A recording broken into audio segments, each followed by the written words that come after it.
भगवान राम का वनवास तो 14 सालों में खत्म हो गया, लेकिन गिरमिटिया का वनवास आजीवन चलता रहा। गिरमिटिया उस भारतीय पीढ़ी के वंशज हैं जो 19वीं शताब्दी में उत्तर प्रदेश और बिहार से पत्थर तोड़कर सोना निकालने के झांसे में धोखा देकर ब्रिटिश उपनिवेशों में ले जाए गए थे। ये देश थे मॉरिशस, सेशल्स, फिजी, दक्षिण अफ्रीका, पूर्वी अफ्रीका, सूरीनाम, गयाना आदि। कागज पर अंगूठा लगाकर 5 साल का एग्रीमेंट बंधुआ मजदूरों की भाषा में गिरमिट हो गया। सोचा तो उन्होंने ये था कि 5 साल में इतना कमा लें कि वापस घर चले जाएं, लेकिन उन्हें दिहाड़ी इतनी ही मिलती थी कि हाथ से उठाओ और मुंह में डालो। गिरमिटिया का कोई नाम नहीं होता था, उनका टोकन नंबर ही उनकी पहचान था। बात बात पर कोड़े बरसते। फिजिया के टपुआ रुपिया ही रुपिया हो, फिजिया के टपुआ रुपिया ही रुपिया हो, फिजिया के टपुआ रुपिया ही रुपिया हो। बैठ ले जहाजवा में किस्मत विदेशिया, बैठ ले जहाजवा में किस्मत विदेशिया हो। इन गिरमिटिया परिवारों में 40% महिलाएं थीं। सुंदर युवा स्त्रियों को अंग्रेज रख लेते, जब हिसाब चुकता हो जाता उन्हें उनके पतियों को लौटा दिया जाता। एग्रीमेंट के दौरान किसी बच्चे का जन्म होता तो उस पर भी अंग्रेजों का ही अधिकार होता। गिरमिटिया मजदूर खरीदे और बेचे भी जाते थे। ऐसे में माँ किसी को, बेटा किसी को, पिता किसी और को बिक जाता। उधर भारत में छूटे परिवारों की स्थिति और खराब थी। लौटने की राह ताकते ताकते पीढ़ियां खत्म हो गईं। गिरमिटिया मजबूरी में प्रवास में ही बसे रह गए। आज की युवा पीढ़ी अपने पुरखों के बलिदान की गाथा जन जन तक पहुंचा रही है। माध्यम है अवधी और भोजपुरी। प्रवासी देशों में अवधी की बढ़ती लोकप्रियता और प्रचार प्रसार से जुड़े डॉक्टर राम बहादुर मिश्र आज फिजी के बारे में बातचीत के लिए मन के मौसम यूट्यूब चैनल में हमारे मेहमान हैं। तो मिश्र जी, बहुत स्वागत है आपका। नमस्कार। नमस्कार नमस्कार जी। तो मिश्र जी, गिरमिटिया के पीड़ा भरे इतिहास को पार कर आज फिजी में भारतीय संस्कृति, विशेष रूप से अवधी संस्कृति, पूरे वैभव के साथ स्थापित हो चुकी है। आप कृपया इसके बारे में थोड़ा विस्तार से बताएं। सन 1879 में भारतीय श्रमिकों का पहला जत्था लियोनादी दास अर्थात लियोनी दास जहाज से फिजी पहुंचा, जिसमें भारत के खेत खलिहानों में काम करने वाले आम मजदूर थे, जिनका साबका हल बैल, कुदाल, कुल्हाड़ी, खेत आंगन, तुलसी और लोक साहित्य से था। ये मजदूर प्राय उत्तर प्रदेश के अयोध्या, लखनऊ, जौनपुर, सुल्तानपुर, रायबरेली, अमेठी, बनारस, आजमगढ़, बहराइच, बस्ती, गोंडा और गंगा नदी के तटवर्ती क्षेत्रों से थे। जी। इनकी भाषा अवधी और भोजपुरी थी। इनके साथ रामचरितमानस, हनुमान चालीसा, रामचरित कीर्तन की पोथियों के अलावा वाचिक परंपरा से प्राप्त समृद्ध लोक साहित्य, लोकगीत, लोक कथा, लोक गाथा, लोकार्थियों का भंडार था, जो इन्हें कंठाग्र था। वस्तुतः भारत और फिजी के बीच रामचरितमानस एक सेतु की भांति था, जो आज भी विद्यमान है। उत्तर प्रदेश के अलावा दक्षिण भारत के आंध्र प्रदेश के रायलसीमा, विजयवाड़ा, गुंटूर, हैदराबाद के तेलुगु भाषी, केरल के तटवर्ती इलाकों के मलयालम भाषी, तमिलनाडु के मद्रास और अन्य तटवर्ती जिलों के तमिल भाषी, बांग्लादेश के ढाका, मुर्शिदाबाद, बर्धमान आदि जिलों के लोग भी गिरमिटिया अर्थात बंधुआ मजदूर के तौर पर फिजी लाए गए। इन सभी के सम्मिश्रण से जो भाषा उपजी वही फिजी हिंदी कहलाई। फिजी में भारतीयों के मध्य बोली जाने वाली हिंदी फिजी बात या फिजी हिंदी कही जाती है। फिजी में भारतीय मूल के लोगों की संख्या 52% है। इन सबके मध्य आपसी व्यवहार की भाषा फिजी हिंदी है। फिजी हिंदी संपूर्ण देश में भारतीयों के बीच बोली और समझी जाती है। वहाँ के मूल निवासी काई बीती भी फिजी हिंदी को बोलते और समझते हैं। फिजी बात या फिजी हिंदी में भोजपुरी और अवधी का सम्मिश्रण है, किंतु अवधी की वाक्य रचना के तत्व अधिक है। अच्छा अच्छा जी। अच्छा डॉक्टर, भारतीय गिरमिटिया मजदूरों के पास अपने ईश्वर में विश्वास के अलावा कुछ भी नहीं था। उन्होंने अपनी बोली बानी और भाषा संस्कृति को कैसे विकसित किया होगा? जी जी, निश्चित रूप से आपने बड़ा अच्छा सवाल किया है कि शुरू में वहाँ पर सांध्यकालीन बैठकें प्रारंभ हुई। जिस प्रकार से कभी अवधांचल में अलाव और चौपाल संवाद तथा वैचारिक आदान प्रदान के केंद्र थे, उसी प्रकार वहाँ की बैठकों में गिरमिटिया अपना सुख दुख साझा करते थे और किस्से, कहानी, भजन कीर्तन और लोक कथाओं, लोकगीतों तथा लोक गाथाओं के माध्यम से अपना मनोरंजन ही नहीं, ज्ञानवर्धन भी करते थे। फिजी में हिंदी के प्रचार प्रसार में सर्वाधिक योगदान रामायण मंडलियों और आर्य समाज का है। तुलसीदास के विश्व विशुद्ध अवधि ग्रंथ रामचरितमानस के माध्यम से हिंदी और संस्कृत का ज्ञान होता था। धर्म, अध्यात्म, भाषा, बोली बानी और संस्कृत, आचार विचार, नैतिकता के प्रचार प्रसार, संरक्षण, संवर्धन में रामायण मंडलियों का अप्रतिम योगदान था। वहाँ पर शताधिक रामायण मंडलियां पंजीकृत हैं। सन 1922 में गुरुकुल संस्था की स्थापना हुई। इसमें हिंदी के पठन पाठन का कार्य होता था। पंडित अमीचंद वेरालंकार ने इसकी स्थापना की थी। पूरे देश में 2 दर्जन से अधिक आर्य समाज केंद्रों की स्थापना हुई। रामायण मंडलियों में भजन, कीर्तन, भंडारा होता था तथा नाटक, ख्याल, रामलीला और रासलीला का मंचन होता था। फिजी हिंदी परिषद, फिजी पत्रकार संघ, सनातन धर्म पत्नी सभा, फिजी हिंदी समिति जैसी संस्थाओं ने भाषा और संस्कृत को की जड़ों को मजबूत किया। जी। तो इस तरह से उनको गिरमिटिया मजदूरों के पास एक जरिया हो गया कि इनसे जुड़कर वो अपनी संस्कृति और भाषा को विकसित कर सकते थे और जुड़ सकते थे एक दूसरे से। तो मिश्र जी, भारतीय मूल के कुछ गिरमिटिया साहित्यकारों के विषय में बताएं। 1927 में मास्टर अमीचंद के आगमन से फिजी में हिंदी के पठन पाठन को गति मिली। मास्टर अमीचंद ने हिंदी में पोथियां तैयार की, जिन्हें उन्होंने गांव-गांव घूमकर कुली कॉलोनी में बांटा और मजदूरों के बच्चों को हिंदी पढ़ाने का बीड़ा उठाया। आज फिजी में हिंदी का जो सम्मानजनक स्थान प्राप्त है, उसमें मास्टर अमीचंद का अप्रतिम योगदान है। फिजी में शायद ही कोई ऐसा व्यक्ति होगा जिसे अमीचंद की पोथियों से हिंदी न सीखा हो। बाद में संवैधानिक अध्यादेश के बाद विश्वविद्यालयों और शैक्षिक संस्थानों में हिंदी की विधिवत पढ़ाई प्रारंभ हुई। फिजी के हिंदी साहित्यकारों ने विशेष रूप से कवियों की लंबी श्रृंखला है। पंडित कमला प्रसाद मिश्र, पंडित नंद किशोर, पंडित प्रताप चंद्र शर्मा, राम समुद्र प्रसाद, बाबू हरनाम सिंह, M.A. समीर, रामशंकर चंद्रदेव, अमरजीत कंवल, योगेंद्र सिंह कंवल आदि के नाम विशेष रूप से उल्लेखनीय है। जी। अच्छा, हिंदी के विकास और प्रचार के लिए फिजी सरकार क्या योगदान दे रही है?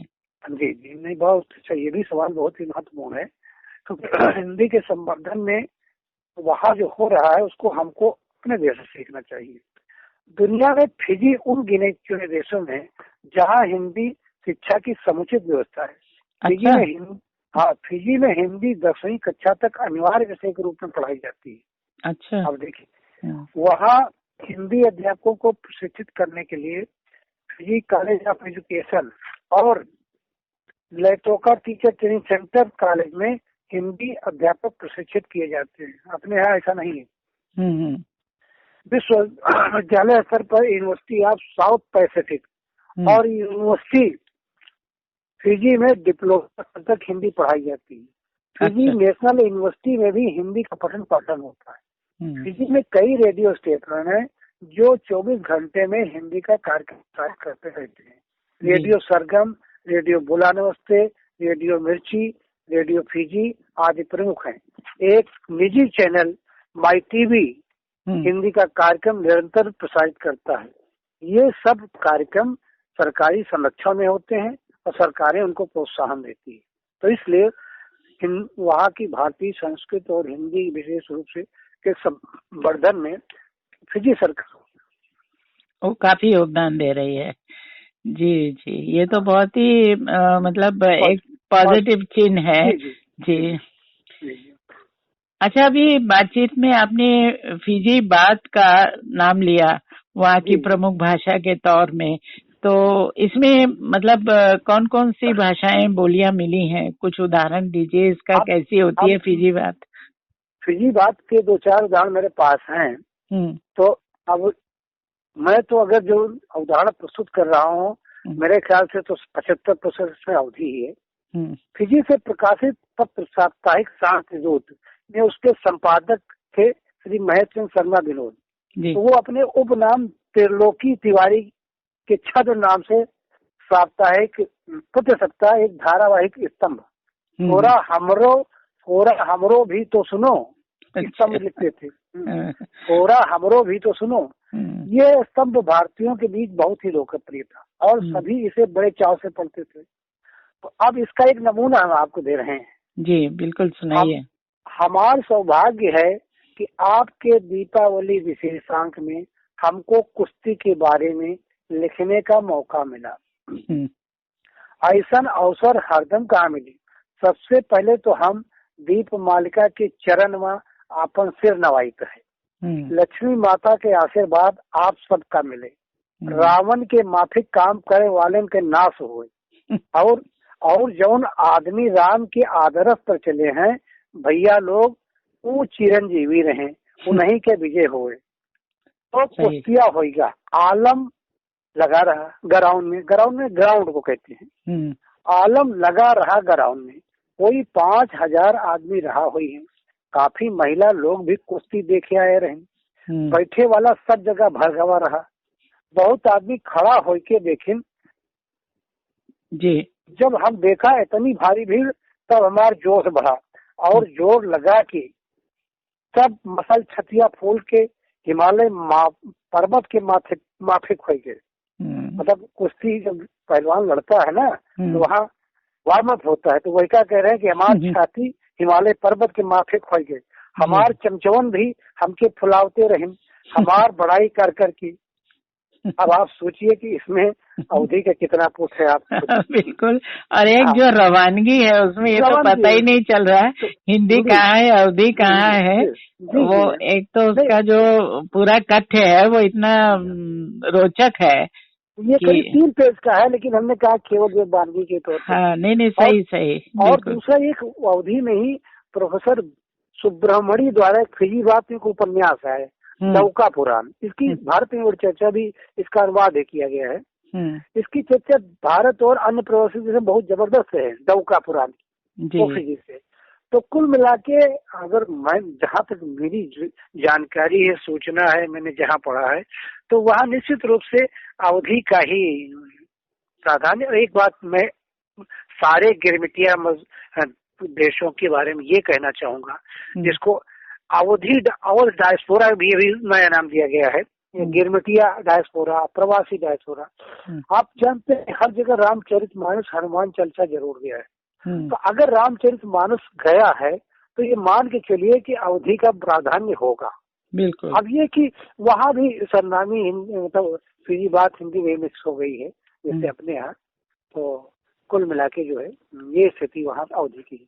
जी, एक संदर्भ और आता है गिरमिटिया वाली जो समस्या अपने समाज की है, उसमें महात्मा गांधी जी ने भी अपने को पहला गिरमिटिया कहकर संबोधित किया था जब वो दक्षिण अफ्रीका गए हुए थे और इस कुप्रथा के विरुद्ध काफी आवाज उठाई थी। तो ऐसा नहीं है कि जैसे यहाँ से ये लोग जा रहे थे तो भारत में इसके विरुद्ध माहौल नहीं था, अपनी अपनी तरह से लोग इसके लिए आवाज उठा रहे थे। आप क्या सोचते हैं इस बारे में? दरअसल गांधी जी ने अगर अपने को पहला गिरमिटिया घोषित किया है तो इसमें कोई एक्सक्यूज नहीं। जैसे चाहे सूरीनाम छवि जी, मैं भी मॉरिशस गया हुआ था, तो मॉरिशस में प्रवासी घाट है जहाँ गांधी जी का जहाज खराब हो गया तो रुक गए थे। अब गांधी जी तो गांधी थे ही, शांतिदूत थे, उनको जो भी अग्रदूत थे वो पहुंचे और वहाँ जो इन्होंने मॉरिशस में देखा लोगों को, तो उनके फिर हिंदी को बढ़ावा दिया, भारतीयता को बढ़ावा, भारतीय संस्कृति को दिया। तो गांधी जी ने तो जितने प्रवासी गिरमिटिया देश थे उनकी सबकी यात्रा की, और खास करके दक्षिण अफ्रीका के आसपास जो थे वहां तो गांधी जी का प्रभाव थी। तो इसमें कोई दो राय नहीं कि एक गिरमिटिया के रूप से गांधी जी का बहुत बड़ा योगदान है, और उद्धारक तो वही है, आप समझिए। जी जी, तो ये तो बहुत वाजिब सवाल था आपका। अच्छा, एक पूर्व प्रधानमंत्री अटल बिहारी जी का भी संदर्भ है। उन्होंने कहा था कि भारत से जाने वाला हर भारतीय अपने साथ एक छोटा भारत ले जाता है। गिरमिटिया लोग अपने साथ भोजपुरी, अवधी भाषा, अपना खान पान, धार्मिक पुस्तकें और रीति रिवाज लेकर गए और आज भी उनकी अलग जगा रहे हैं। तो ये बात भी अपने आप में सही है जो हम लोग ने अभी बातचीत की कि वहाँ पर ये जो अपनी संस्कृति को जीवित रखने के प्रयास हो रहे हैं उनका माध्यम यही है रामचरितमानस और हमारी जो धार्मिक चीजें लेकर गए। यहाँ एक चीज मैं विशेष रूप बताना चाहूंगा कि जो संस्कृति, जो भाषा, जो लोक संस्कृति, लोक साहित्य उस समय गया वो उसी रूप में आज वहाँ विद्यमान है। अपने देश में भले उसका विकृत हो गया। मैं 3-4 साल पहले श्रीलंका गया हुआ था, तो वहाँ के मुसलमान मुझे मिले, तो उन्होंने मुझसे ये कहा कि उनको यही नहीं पता कि बांग्लादेश और पाकिस्तान हिंदुस्तान से कट गए हैं। अब वो बड़ी खुशी के साथ हम लोग, अच्छा एक कार्यक्रम हमने देखा कि अफगानिस्तान, पाकिस्तान और ये बांग्लादेश के लोग होते, तो कोई वो था, कोई क्विज हो रही थी, तो उसमें भारतीय महिला जीत गई। तो ये सब हिंदुस्तान जिंदाबाद कर रहे थे पीछे, जो पाकिस्तानी, अफगानिस्तानी, बांग्लादेशी हैं। तो कहने का मतलब है कि ये जो लोग हैं इनके पास बिल्कुल ओरिजिनल चीजें, मूल चीजें उनके पास है। हमारे यहाँ लोक साहित्य में, खास करके लोक गीतों में नई पीढ़ी जो आ रही गायन वादन में बड़ा भ्रष्ट लोक भाषा प्रयोग कर रही है।